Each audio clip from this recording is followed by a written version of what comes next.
Salam budaya, jumpa lagi dengan channel Cita Loka Nusantara. Channel ini tentang kebudayaan, seni, dan pengetahuan tradisi Nusantara. Dalam kesempatan ini, menghadirkan sebuah rekaman video tentang acara yang bertempat di Dalem Natang, Kota Gede, Yogyakarta. Acara ini diinisiasi oleh Yayasan Kapuk Salamba Arga, sebuah yayasan yang dimiliki oleh KRT Manu J. Widya Saputra, seorang filologi, sebuah yayasan yang mengkaji kajian naskah-naskah kuno Jawa. Dalam acara ini membawakan tema reinterpretasi Sumpah Palapa Gajah Mada menuju relasi yang harmoni antara bumi dan manusia, di mana dalam hal ini bertujuan memberikan wawasan pengetahuan yang berbeda mengenai Sumpah Palapa dan sosok Gajah Mada. Sumber pengetahuan ini diambil dari sumber primer naskah Pararaton. Semoga video ini bisa memberikan pengetahuan baru bagi para pemirsa dimanapun berada. Silakan menyimak dan menyaksikan hingga akhir video ini. Subscribe and like apabila video ini bisa memberikan hal yang berguna bagi para pemirsa sekalian. Matur nuwun, terima kasih. Salam budaya. Selalu merasa tidak enak ya ketika orang mengatakan sumpah palapa begitu. Gajah Mada ini sumpah apa? Dia mau berjanji katanya kalau nanti Nusantara itu sudah dikalahkan, dia akan melakukan mukti palapa. Nah ternyata tafsiran kata mukti palapa ini macam-macam sekali. Ada yang mengatakan dia tidak akan menikmati hal-hal yang enak. Ada yang mengatakan dia akan melepas puasanya. Macam-macam itu. Tetapi saya tidak pernah dipikir ini dari segi bahasanya itu dari teks sendiri itu tidak pernah tidak pernah dicermati itu. Nah, bahkan ada yang mengatakan teks yang dipakai oleh Brandes untuk menerbitkan teks Pararaton itu katanya buatan orang Belanda. Katanya ada yang mengatakan begitu. Saya pikir ini dari mana tahunya kalau itu buatan orang Belanda? Karena apa? Karena itu di situ tuh gramatikanya itu gramatika Jawa kuno mana yang tidak mudah kita ketahui itu loh. Pararaton itu teksnya tuh pendek, kecil, tapi sulitnya bukan main. Itu sulit sekali itu. Jadi orang mengatakan pernah ada beberapa yang pernah menerjemahkan itu, misalnya mendiang Pak Patmo Puspito, lalu mendiang Pak Hadiwijono. Tapi sayangnya itu kalau menerjemahkan itu mesti ada bagian yang terlewati, dan bagian yang terlewati itu bagian yang vital. Ini saya agak sedih waktu kuliah diajar oleh Pak Patmo Puspito tentang Pararaton. Saya bilang, Pak, menikah kok mau itu terus bunti Pak. Lalu dicocokkan dengan naskah aslinya itu, yang memang mumpat. Tapi ya waktu itu seorang guru itu yang mesti nggak mau kalah sama muridnya. Kepanjang tak sengaja itu. Karena yang saya lompat itu bagian yang tidak penting. Waktu itu saya sebagai mahasiswa ya sudah memutase. Tapi ketika saya membaca sendiri, ini teks-teks Jawa ini tidak ada yang bagian tidak penting, itu nggak ada loh. Nah, makanya saya kemudian membuka kembali apa yang pernah dilakukan oleh Brandes. Nah, oleh Brandes itu waktu itu Brandes memimpin dengan 3 buah naskah, 3 buah lontar. Nah, kemudian saya itu diangkat anak orang Bali, Purwokerto itu punya ipar dari Bali itu adalah guru bapak saya juga. Nah dari bapak itu saya kan mendapatkan apa? Mendapatkan lontar, kemudian juga mendapatkan ilmu membaca lontar yang betul. Itu. Nah dari apa? Perjalanan saya selama ikut bapak di Bali, terus saya menemukan lontar-lontar Pararatan ini lebih dari 3 itu. Kalau saya kumpulkan kira-kira ada 10 naskah. Saya ulang saya baca itu. Nah ternyata memang ada bagian-bagian yang naskah yang dipakai oleh Ganes itu ada bagian yang hilang atau memang sengaja tidak dimasukkan. Nah itu yang akibatnya banyak interpretasi yang itu adalah campur tangan Belanda. Tetapi saya tidak akan mempersoalkan itu. Silakan saja orang Belanda mau apa silakan. Makanya setelah saya sendiri membaca itu, saya lalu mengatakan tidak mau membaca sebagai seorang sejarawan, saya tidak mau. Saya membaca naskah ini secara filologis sebagai seorang filolog. Artinya itu ya apa adanya di dalam teks itu. Jadi kadang-kadang kita kalau mendengar orang-orang asing itu dia sudah mempunyai teori dulu. Lalu saja ada teori konflik, ada teori konspirasi, itu selalu masuk di sana. Padahal kalau kita baca betul, itu semuanya itu tidak ada. Ya semuanya itu tidak ada sama sekali. Ya itu kata apa yang diterjemahkan menjadi konflik itu di sana saja itu tidak pernah ada. Di Pararatan pun tidak pernah saya jumpai.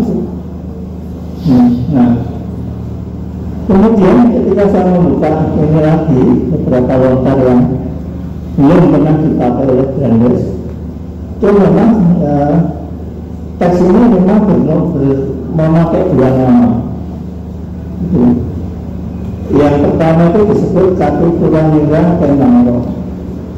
Lalu yang kedua itu Pararatan. Nah, Katu Turanira Kenangro itu sampai pada saat Kenangro itu dia berhasil menyunting Kentutus.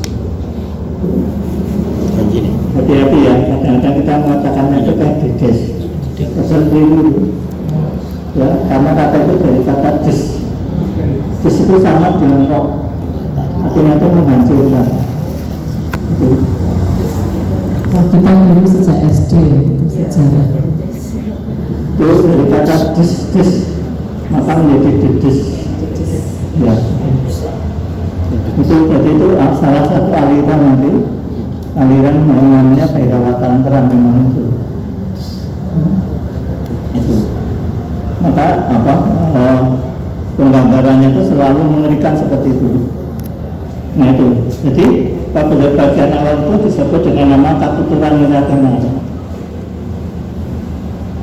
Sejak Kenangro itu menjadi raja, teks itu kemudian menjadi bernama Pararaton. Ya. Kalau Katu Turan tadi dari kata tutur, kemudian mendapat konfiskaan. Nikahan ini bersifat pasif ya. Sementara tutur itu artinya apa? Artinya memori, kenangan suci. Itu adalah tutur. Dalam bahasa Sanskerta ini semesti. Itu. Nah, Katu Turanira Kenangro itu berarti apa? Itu adalah memori atau kenangan suci tentang Kenangro. Kenangannya siapa? Itu adalah raja-raja yang ada di dalam Pararatan itu. Nah itu makanya kemudian yang kedua itu bernama Pararaton. Itu dari apa? Ada konflik juga paman, kemudian ratu. Nah kemudian suku belakang untuk kata pertama. Ratu punya diulangi menjadi ra saja. Pararatu. Ya, ratu, kemudian Pararatan. Nah ini bersifat apa? Ini bersifat aktif ya. Kalau Katuturan tadi bersifat pasif ya. Nah itu dilihat dari segi waktu. Kalau kita mempelajari waktu, tesis di Jalan Tanah Jawa Kuno itu Katuturan itu adalah mempunyai waktu yang disebut dengan nama partisip perfect aktif. Itu partisip perfect aktif. Mengapa di partisip itu sebetulnya adalah kata kerja yang dijadikan kata sifat. Itu sudah menjadi kenangan-kenangan itu ya. Kemudian masa lalu itu perfectum, kemudian aktif itu. Jadi itu apa? Memori itu berjalan terus itu. Kalau pararaton itu artinya itu peristiwa itu sedang berjalan. Di situ ada kurun waktu itu yang disebut dengan nama imperfectum ya, imperfectum aktif. Nah, imperfectum aktif itu ketika Penaro itu sudah menjadi raja, kemudian situ terjadi apa? Terjadi penggantian antara Penaro, kemudian digantikan oleh Anusapati oleh Terjoyo oleh Ranggawuni kemudian oleh Kertanegara ya. Kertanegara nanti kemudian oleh Jayabaya Jaya Katwang dulu. Nah ini adalah imperfectum ya, imperfectum aktif ya. Tapi pada saat yang sama, situ berjalan kurun waktu yang disebut dengan nama futur perifrastik. Itu artinya futur masa akan datang, tetapi ini yang selalu berjalan sampai akhir nanti. Yaitu kapan peristiwa itu terjadi pada saat Penaro ini mempunyai keturunan dengan Kadides. Itu siapa? Itu adalah Maisa Wongatelem, Maisa Campaka, kemudian Raden Wijaya. Nah ini lalu terus berlanjut. Lalu ada kurun waktu yang berbeda.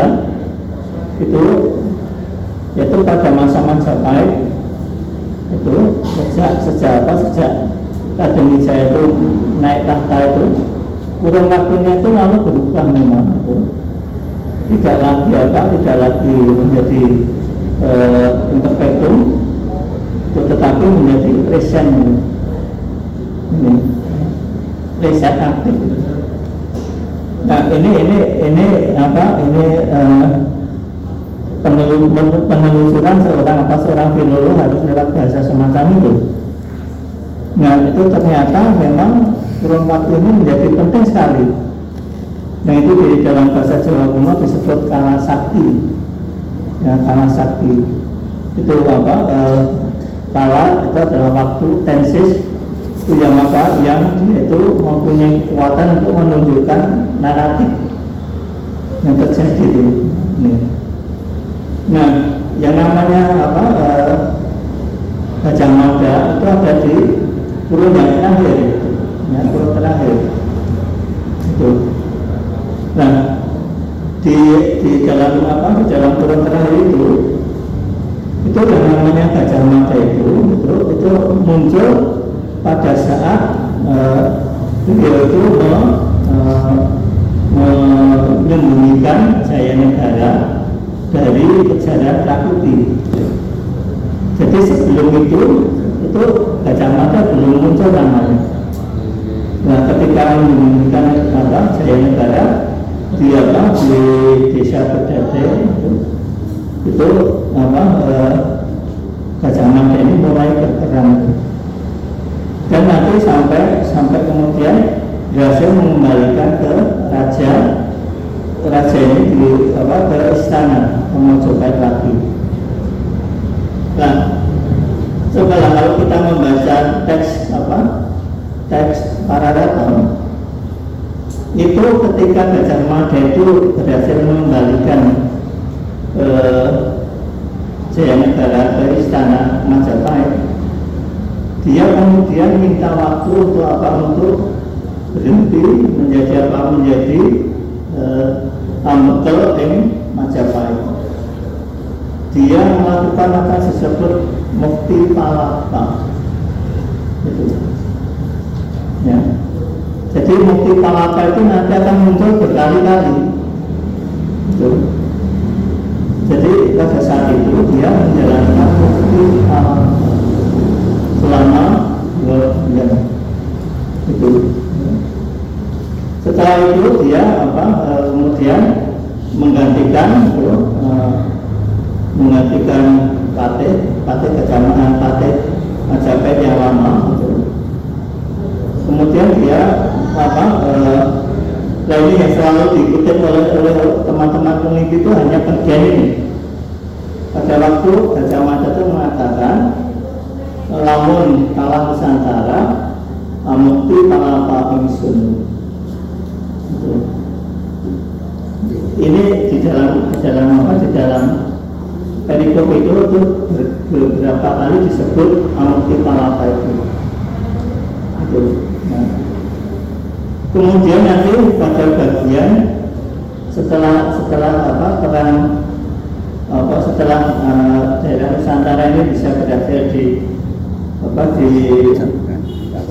dipegang oleh Gajah Mada, itu kemudian dia itu melakukan mukti palapa lagi,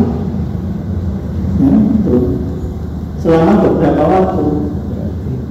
Nah, lalu terakhirnya itu dia ketika ada peristiwa Pasundan, Pak Bungku, beliau selesai itu peristiwa itu selesai, beliau kemudian melakukan mukti palapa lagi. Setelah itu baru beliau nanti minta pamit untuk apa? Untuk mukti palapa yang sesungguhnya. Sudah tidak lagi di istana. Tidak lagi di istana. Nah, ini saya melihat itu yang namanya mukti palapa itu berkali-kali muncul. Makanya kalau kita membaca teks ini, itu jangan hanya dipotong-potong ya, tolong naratifnya itu dipahami secara utuh. Nah, karena kita itu tidak salah. Setelah sampai Gajah Mada ini menjalankan beberapa kali. Nah, saya baru tahu ternyata Gajah Mada itu memang dia itu sebetulnya adalah seorang brahmana. Ya, adalah seorang brahmana yang diangkat menjadi Amahukumi Patih di Majapahit. Jadi dia itu adalah apa? Dia itu adalah seorang apa? Itu seorang brahmana, tetapi juga seorang apa? Seorang senapati ya, seorang ksatria, fungsi kesatria. Jadi lengkap sebetulnya dia. Makanya dia sifatnya itu berbeda dengan para kesatria yang lain. Begitu dia menang dalam perang, sudah selesai. Tapi kalau Gajah Mada enggak, lalu dia mukti palapa. Nah, ternyata tuh dia itu selama itu ketika saya baca terus itu ternyata dia melakukan dengan nama prayasita. Ya, prayasita itu apa? Itu pembersihan pikiran itu. Pembersihan pikiran. Sehingga sebagai seorang brahmana memang dia tidak melakukan kekerasan ya, dia ahimsa. Tetapi kenyataannya dia menjadi mampu bumi. Maka mau nggak mau dia harus berhadapan dengan orang lain juga. Makanya untuk setiap kali ini dilakukan, dia selalu melakukan mukti palapa. Setiap kali mukti palapa. Coba kalau Bapak Ibu sekarang membaca teks Pararaton, Oh, berkali-kali itu. Ya. Coba lihat dari halaman mulai halaman kalau terbitan kita garis ya. Itu mulai halaman apa? Mulai halaman 24 sampai kemudian ada halaman 30. Kita menemukan kata-kata Gajah Mada ini beberapa kali. Mukti palapa itu. Nah, ternyata kata itu sebetulnya adalah kata yang bersifat apa? Kompositum Sanskerta. Itu membacanya harus dari belakang. Mukti palapa, harus dibaca dari palapanya dulu. Nah, sekarang palapa itu artinya apa? Mukti palapa itu sebuah ungkapan yang berbentuk kompositum bahasa Sanskerta. Itu sementara palapa itu adalah apa? Itu adalah filosofi. Itu adalah sebetulnya filosofi. Filosofinya apa? Itu sebetulnya dari kata bahasa Sanskertanya itu akar lat. Artinya apa? Artinya dia itu bersedih. Dia itu apa? Palapa. Itu dia itu sedih. Dia itu apa? Tertungkung di dalam kepedihan. Itu maka kemudian kalau itu nanti kita pahami dengan apa? Dengan sistem rasa, teori rasa di dalam bahasa Jawa kuno, kita akan menemukan bahwa apa yang dilap ini, akar palapa ini, itu adalah apa yang disebut dengan apa? Rasa yang namanya itu karuna. Karuna. Karuna itu artinya apa? Artinya pedih, sedih, prihatin. Itu adalah karuna rasa. Nah, karuna ini itu mempunyai apa? Adalah rasa yang dia itu mempunyai yang namanya itu sthayi bhawa. Sthayi bhawa itu adalah apa? Emosi dasar. Itu. Ya, emosi dasarnya apa? Emosi dasarnya karuna itu apa? Itu disebut dengan nama rati. Rati itu artinya pedih sekali. Jadi itu pedihnya itu di dalam apa? Di dalam paling dasar dari apa? Dari emosi-emosi manusia. Itu nanti muncul menjadi namanya itu raksa. Nah ini rasa ini kemudian apa? Menjadi apa? Menjadi diungkapkan dengan berbagai macam untuk karuna rasa ini. Ya, antara lain dengan kata Latin palapa, artinya itu adalah rasa yang apa? Rasa yang sedih, rasa yang prihatin. Nah, tetapi dia itu melakukan keprihatinan ini bukan semata-mata prihatin, tetapi itu sebetulnya kalau nanti kita masuk ke dalam dunia teologi itu adalah apa? Itu disebut dengan nama ketika kita melakukan karuna itu kita berarti apa? Kita bertemu dengan Sang Istadiwata dalam kondisi yang kita tuh tenang tuh, yang kita tenang. Ya. Kita tidak punya apa? Tidak punya minta-minta itu enggak. Ya pasrah ya. Dan pasrah mati. Apa pasrah? Apa sudah apa ya sudah jiwa raga dipasrahkan.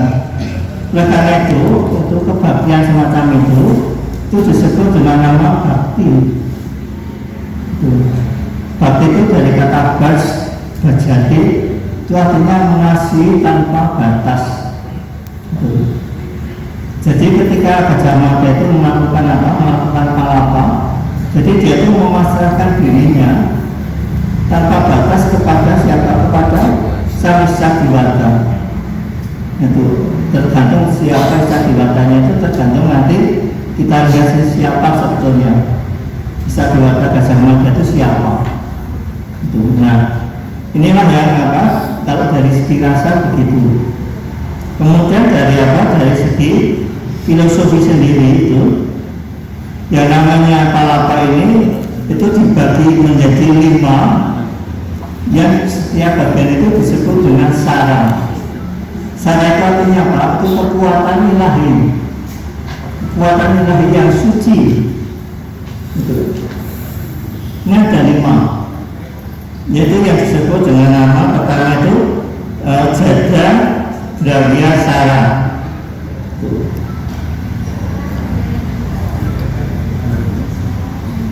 Jadi dia itu apa? Ketika menjada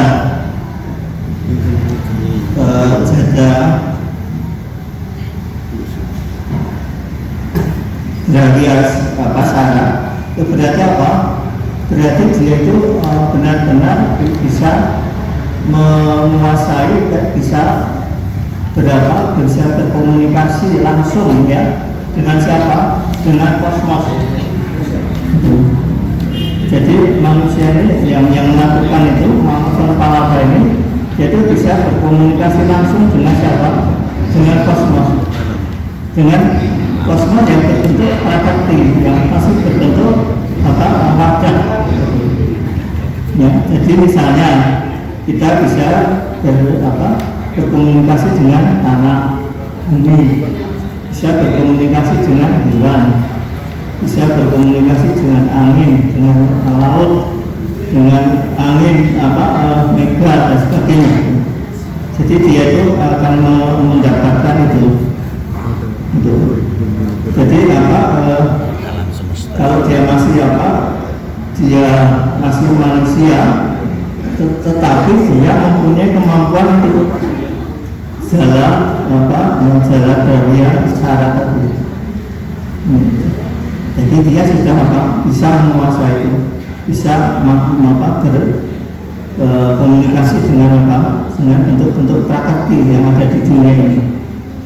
Jadi bentuk wajah apa saja itu dia bisa berkomunikasi. Kemudian yang kedua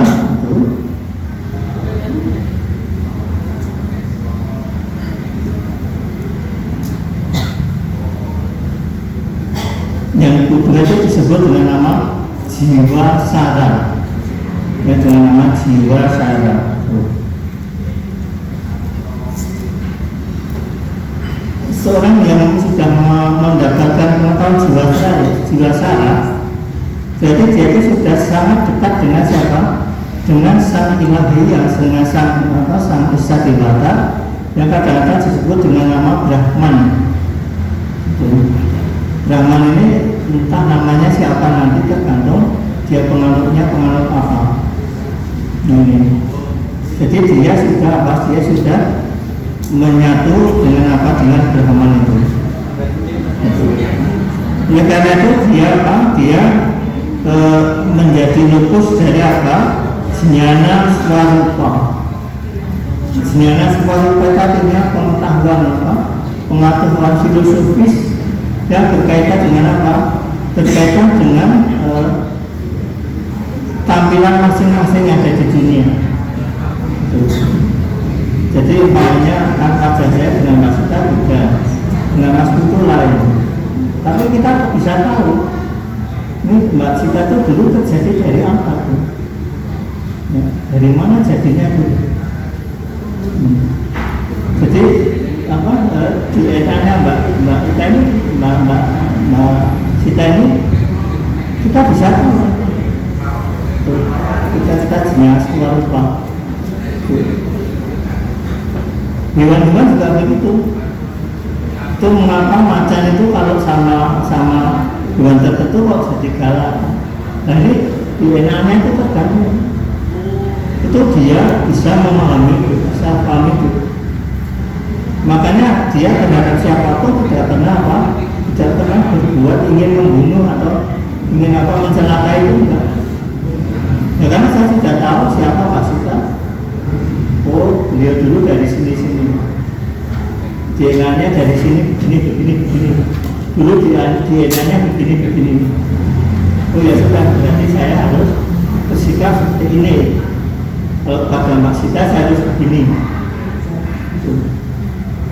Ya, kemudian ada yang namanya Jnana Sraya. Nah, nanti ya asraya itu artinya itu perlindungan ya. Dia itu tahu bagaimana pengetahuan filosofi untuk melindungi apa? Untuk melindungi DNA tadi. Ya. Kalau sampai DNA-nya tadi itu terganggu, kita tuh bisa apa? Kita bisa membetulkan itu. Gitu. Jadi ini ilmu DNA yang luar biasa. Ya. Sampai kalau ada kesalahan DNA pun itu kita bisa tahu caranya membetulkan itu seperti apa. Gitu. Jadi kan dikira DNA itu tidak bisa direkayasa. Kalau orang Jawa bisa, ya, bisa untuk membetulkan DNA-nya ini. Kemudian yang ketiga itu ada yang disebut dengan nama Nayakasara.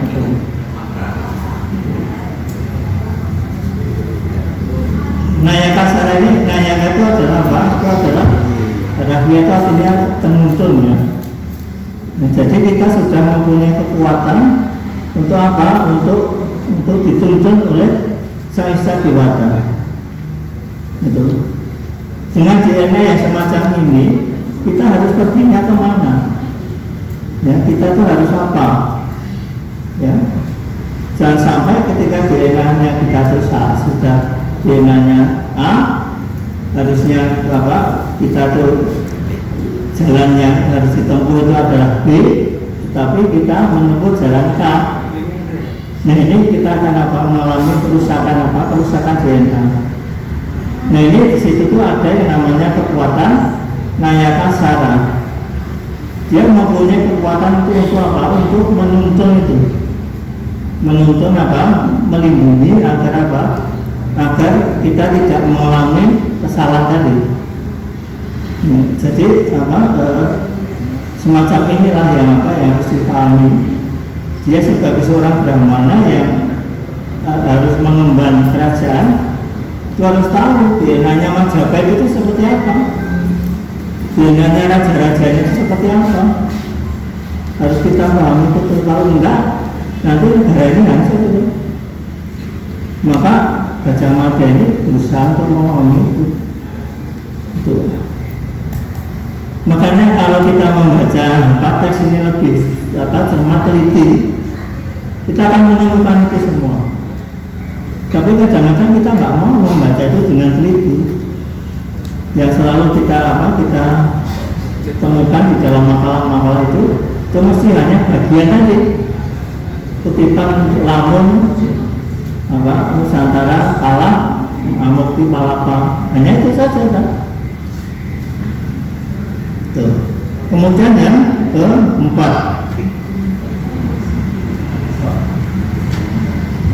ya. Yang keempat,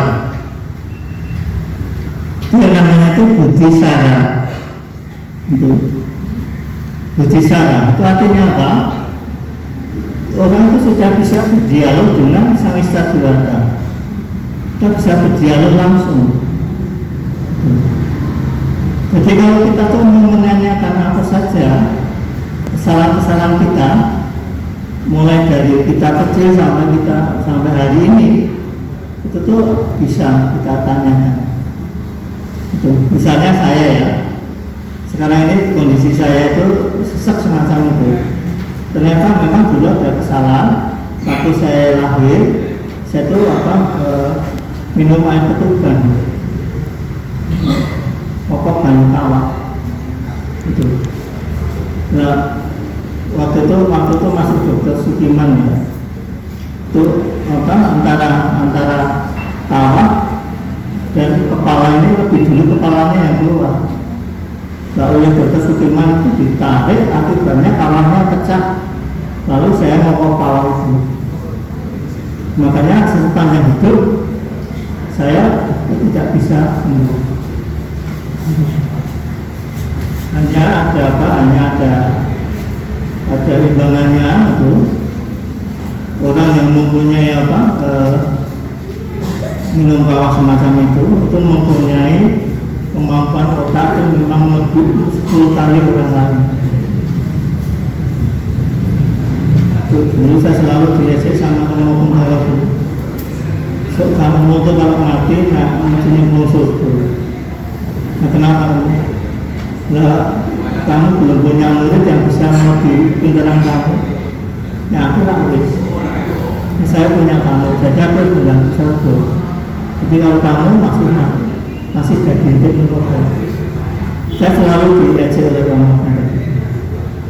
Nah, ini tuh kita bisa tahu kalau kita mampu apa berdialog dengan siapa, dengan Sang Hyang Dewata. Kemudian yang kelima itu yang namanya itu Adrawya Sara. Adrawya Sara.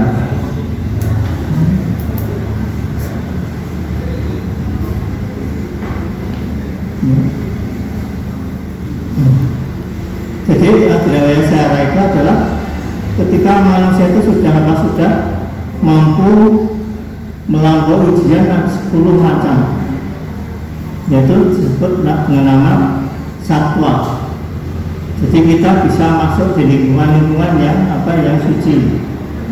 Kemudian najas, kita bisa masuk ke dalam lingkungan yang rajas itu kan penuh egoisme itu, yang penuh egoisme.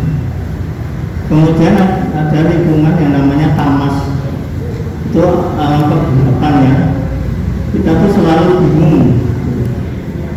Kemudian sabda, jadi kita tuh kalau menerima omongan orang itu sudah tidak akan lagi sakit hati atau itu enggak. Omongan orang itu kadang-kadang nyakit ya, tapi bagi orang yang semacam ini sudah hilang. Kemudian sparsa itu berarti apa? Dia itu mau memegang apa saja itu sudah nggak masalah. Dia memegang ular, memegang apa itu sama. Panas, dingin itu sama rasanya. Karena sudah berinteraksi dengan Sang Dewata itu. Kemudian rupa. Kadang-kadang kita tuh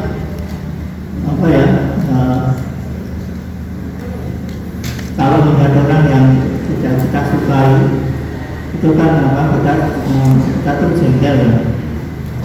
Galak masyarakat orang lain, orang lain. Jadi ingat itu wajarnya itu. Nah, orang-orang yang semacam Gajah Mada itu sudah lepas, sudah tidak ada lagi. Kemudian ganda, itu juga begitu. Kita tahu dengan bau yang macam mabuk pun sudah tidak ada masalah. Satu parfum, satu sampah pun sama. Jadi yang terakhir itu adalah apa? Itu adalah rasa. Ini rasa dalam pengertian terutama pencecap ya. Jadi kita tuh makan bakso di sana kasinan, kalau makan budeg untuk organ dan sebagainya, udah nggak masalah, udah nggak ada rasanya sama-sama. Jadi itu 5 hal ini itu yang namanya filsafat palapa itu ya, bukan kok makan puasa atau bukan, tapi lebih dari puasa semacam ini. Kemudian amukti itu artinya itu dari kata Sanskerta mus mencati, itu artinya apa? Artinya itu dia itu melepaskan diri dari apa? Dari kegiatan keduniawian. Jadi dia sudah lepas dari kata keduniawian.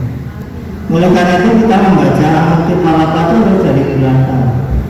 Kalau kita sudah menguasai palapa ini, kita akan bisa mencapai mukti. Ya, kita sudah akan lepas dari kata keduniawian.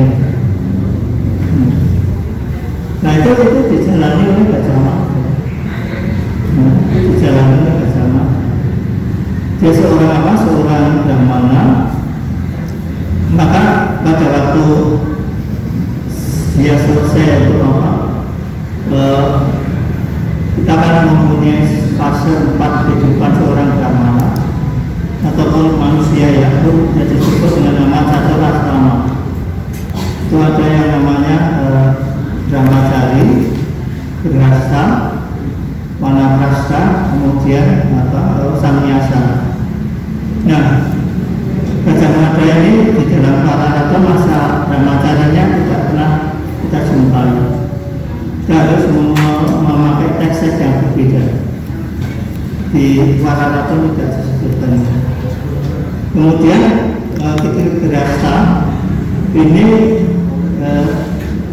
muncul ketika dia mengiringi Jayanegara. Itu kemudian ketika terjadi Nusantara, kemudian nanti Padumpo, Pasundan. Nah itu kemudian Gajah Mada melakukan Mamukti Palapa. Dia nanti lalu karena yang menjadi raja, kemudian setelah Hayam Wuruk belum selesai jadi raja, dia sudah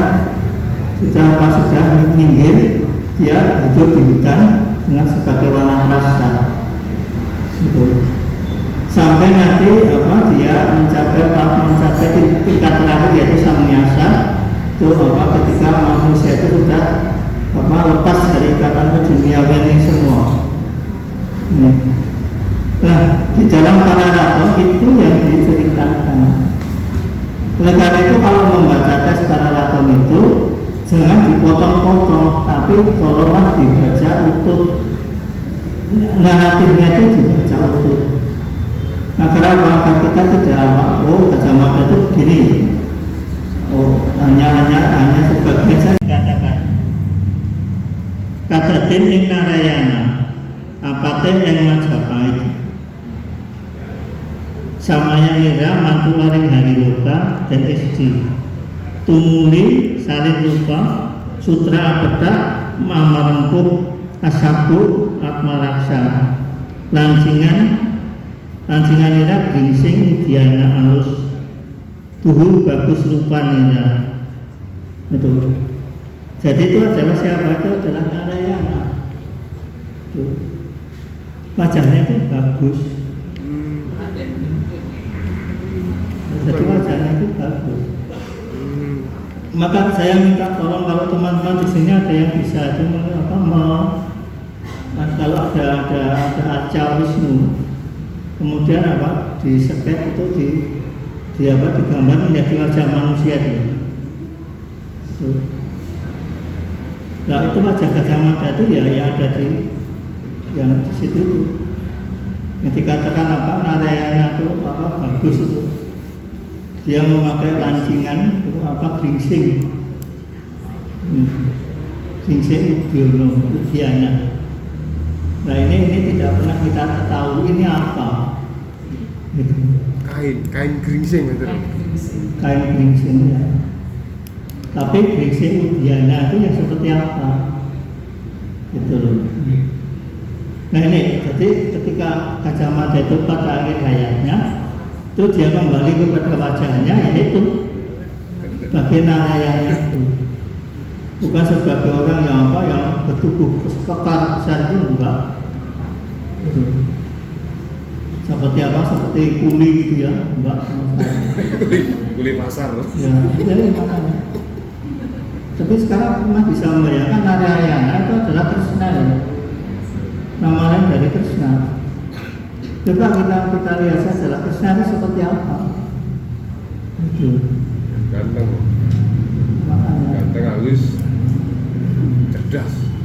Saya kira saya akhiri di sini dulu. Kita dapat diskusi bersama-sama. Terima kasih. Terima kasih.